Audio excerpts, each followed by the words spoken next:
દ્વિધ્રુવી. હવે જો આ બેઠો એનસીઆરટી નો સમ છે, કાંઈ કરવાનું નથી. શું જોઈએ છે સર? એક વિદ્યુત એટલે ડાયપોલ આપ્યું છે. ડાયપોલ 2 × 10 એટલે વિદ્યુત ક્ષેત્ર આપ્યું છે. ચલો લખતા 2 × 10⁵ ન્યૂટન પ્રતિ કુલમ. તીવ્રતા વિદ્યુત ક્ષેત્ર સાથે કેટલો ખૂણો બનાવે છે? 30. 4 ન્યૂટન એટલે ટોર્ક આપ્યું છે સર. 4 ન્યૂટનનું ટોર્ક અનુભવે છે.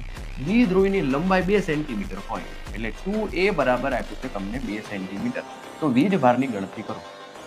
આખા ફિઝિક્સની અંદર જ્યારે તમને એમ કે ટોર્ક, ધોરણ 12 સાયન્સનું પૂછે ટોર્ક આવે તો બે જ ફોર્મ્યુલા આવે, કાં તો પીઈ સાઇન થીટા આવે, કાં એમબી સાઇન થીટા આવે. બરાબર? ચુંબકનું પૂછ્યું તો એમબી સાઇન થીટા, વિદ્યુત પૂછે તો પીઈ સાઇન થીટા.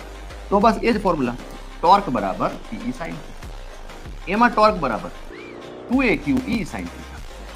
એમાંથી q ને કરતા બનાવો તો ટોર્કના છેદમાં શું આવે? 2a. અહીંયા આગળ આ 2a છે, 2a e સાઇન થીટા. બસ હવે આમાં કિંમત મૂક્યા સિવાય કાંઈ બાકી રહેતું નથી. કેટલો ટોર્ક છે આપણી પાસે ભાઈ? તો કે ટોર્ક 4 ન્યૂટન ઇન્ટુ મીટર હોવું જોઈએ. હા, મારી ભૂલ છે, અહીંયા 4 ન્યૂટન ના છેદમાં 2a. અંતર કેટલું છે આપણી પાસે? 2 સેન્ટીમીટર. 2 × 10⁻². વિદ્યુત ક્ષેત્ર કેટલું છે? તો કે સર વિદ્યુત ક્ષેત્ર 2 × 10⁵ ન્યૂટન પર કુલમ છે. અને સાઇન થીટા એટલે સાઇન 30 1/2. ચલો આનો આન્સર આપો જોઈએ, ટ્રાય કરો. અહીંયા આગળ સાઇન 30 એટલે 1/2, 2 2 કેન્સલ, 2 2 4 4 ઉપર 2 જ રહેશે. 2 મિલી